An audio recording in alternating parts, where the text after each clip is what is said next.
Another place that there's a lot of misogyny and a lot of need for feminism is in the music industry.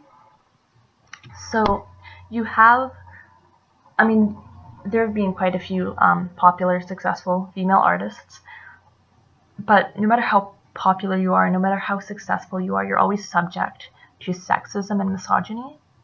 For example, Taylor Swift writes her own music about her life and what she's going through, but she's viewed as a slut. People call her a female player. They call her a whore. I mean, she received the amount of hate she received for dating Harry Styles in 2012, 2013 was ridiculous. And just but then you have artists like Ed Sheeran and Bruno Mars writing about their life, about past romantic experiences, and they don't receive the same criticism. And I can't think of any other reason than the fact that she's a female and they're males. And I mean, it's so blatantly obvious. You have everybody critiquing who she dates. Oh, do you think she should be dating this person? What do you people feel when it doesn't matter what anyone else feels? And if she wants to write about her life, it's her life. She should be allowed to write about it. But she's ridiculed for it. And she's had relationships that are doomed because she gets so much negative press that she doesn't even know who would date her at this point. And just like ruining somebody's life like that is insane. And then you have Nicki Minaj. She's very comfortable with her body, and she likes to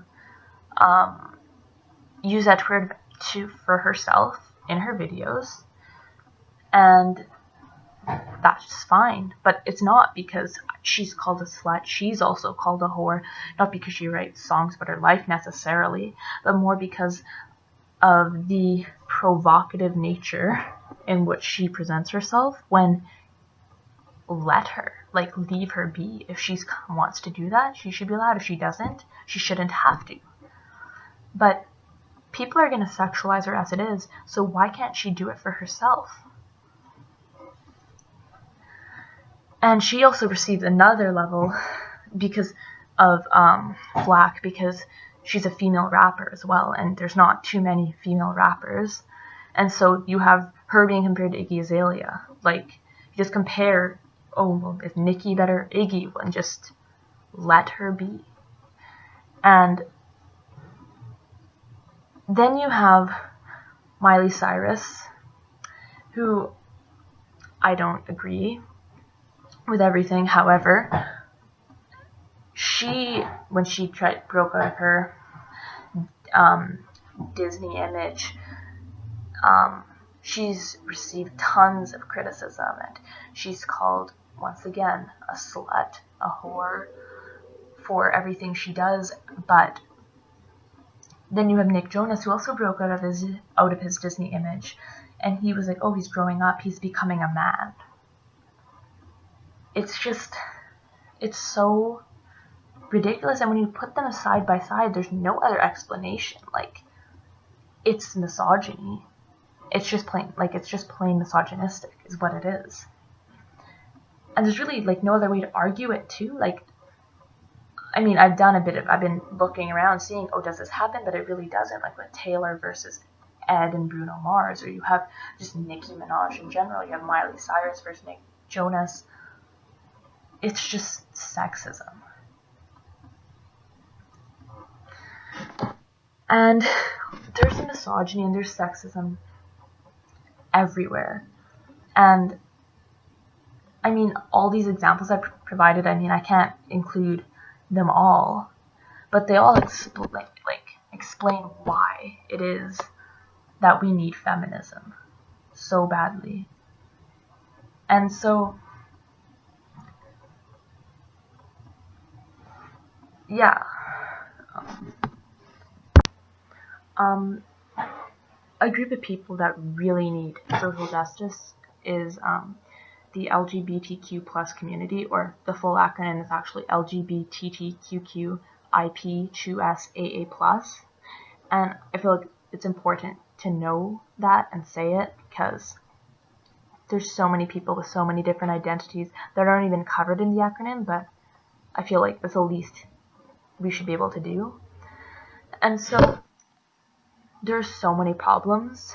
Like, I mean, look, same-sex marriage just got legalized like last year in the States, and it's still okay to discriminate against people in that community, especially transgender people, or you have people who, marriage clerks who refuse to sign or for same-sex marriages. And so I guess I'll talk about some sort of, I guess, misconceptions right now.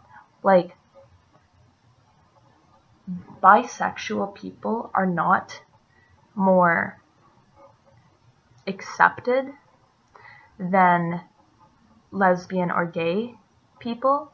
They are just more sexualized. And that's touched on in a YouTube video by Stevie Bobby called "Is Bisexuality Real?", where she debunks myths about bisexuality and talks about the problems of slut shaming. And she talks about a lot of stuff, and just people's views on bisexuality, like, oh, they're just doing it for attention, or like if a girl's doing it, it's for attention from guys, or if a guy's doing it, it's just he's just doesn't want to admit he's gay, when people don't realize it's a sexuality. I mean, sexual orientation is just them.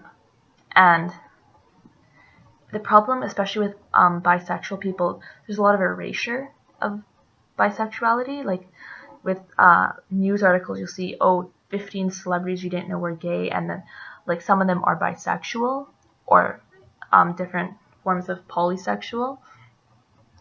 And then you have, or you'll have, this person is turned gay, when they're, once again, bisexual. And so the problem is that they're kind of shunned by the gay community, but they're shunned by the straight community as well, and they're just kind of in the middle. So you have a lot of bisexual people who don't want to say they're bisexual because of the consequences of the term. The same, and then you have with also people think lesbians are more accepted than gay people. Once again, they're just more fetishized. They're not more accepted. They're just sexualized once again. However, there's a lot of really large topics and problems and injustices in this community, but I don't really have time to talk about them all. But those are a couple that have really bothered me. But one of the more not new problems, but one of the ones people are talking about more than I'd seen before is with people who are transgender.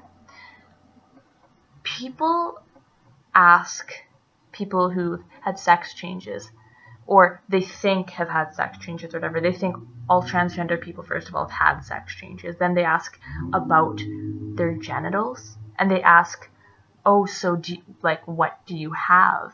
And that's none of anybody's business, and it's very offensive. I don't ask a cisgendered person about what their genitals are, and you shouldn't be doing that to anybody. And then people will call people who are transgender it, rather than respecting them and calling them by their preferred pronoun. And there's also a lot of erasure of people who identify as non-binary genders. For example, people might identify as non-binary, or people might be sexually fluid or agender. And people think that there's only he or she, but there's also they, and there needs to be a lot more attention brought to that fact, because we are erasing an entire group of people by not using the word they rather than just saying he or she or male or female when there's other genders.